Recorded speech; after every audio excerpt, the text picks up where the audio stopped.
રાજ્યમાં ગુનાખોરીનું પ્રમાણ સતત વધી રહ્યું છે ત્યારે અમદાવાદમાં કરોડો રૂપિયાના ખોટા દસ્તાવેજ કરીને ભોગ બનનારને ધાક ધમકી આપીને ગુનો આચરતી ટોળકીના મુખ્ય સૂત્રધારોને અમદાવાદ ક્રાઇમ બ્રાન્ચે સુરત પોલીસે ઝડપી પાડ્યા છે। અમદાવાદ શહેરના વતની અબ્દુલ સલામ સિરાઉદ્દીન મંસૂરી નામના યુવકની જમીનના ખોટા પાવર ઓફ એટર્ની બનાવી ગ્યાસપુર ગામે આવેલા 2700 ચોરસ મીટરની બિનખેતી જમીન પડાવી લીધી હતી।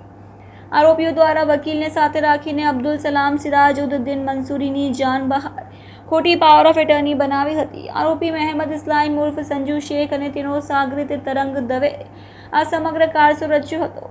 ત્યારબાદ ફરિયાદી યુવકને અવારજવાર આ જમીન છોડાવવા માટે દબાણ કરાયું હતું, નહીં તો બદલામાં 12 કરોડની ખંડની પણ માંગી હતી। ફરિયાદી યુવક તાબે હેઠળના થતા બંને આરોપીઓએ ફરિયાદીને ધાક ધમકી આપવાનું શરૂ કર્યું હતું। आरोपी महमद इस्लाम शेख पोते जाणवो हतो के आ पावर ऑफ एटर्नी खोटी है, तो पण तेनो उपयोग करीने दस्तावेज बनावी सब रजिस्ट्रार कचेरीमां जई वेचाण दस्तावेजनी रजिस्ट्री करावीने फरियादीने कायदेसरनी मालिकीनी जमीનમાં रेवन्यू रिकॉर्ड वेचाण नोंध पण पडावी हता। साथे जमीनना रिकॉर्ड पण पोताने नाम पण दाखल कराव्युं हतुं।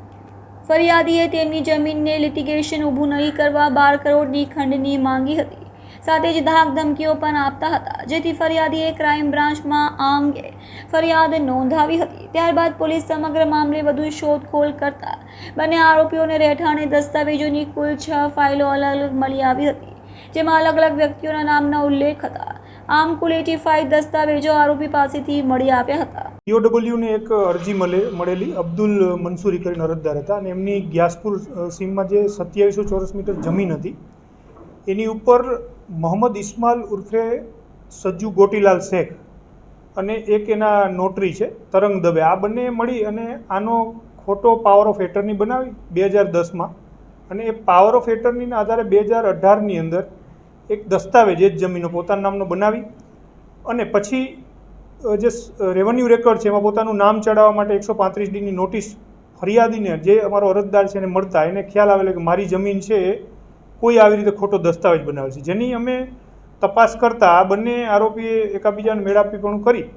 અને આ રીતે ખોટો પાવર ઓફ એટર્ની ખોટો દસ્તાવેજ બનાવી અને જમીન હડપ કરવાના ઈરાદાથી અને પછી એને એનકેન પ્રકારે કાયદાકીય ગૂંચ ઊભી કરી અને 12 કરોડ જેવી ખંડણી પણ માગેલી કે હું આમાંથી હટી જાઉં છું, મને 12 કરોડ રૂપિયા મળશે। તો અને આની મોડસ ઓપરેન્ડી એ પ્રકારની છે કે પહેલાં એ જમીન આઈડેન્ટિફાઈ કરે છે, સર્ચ કરી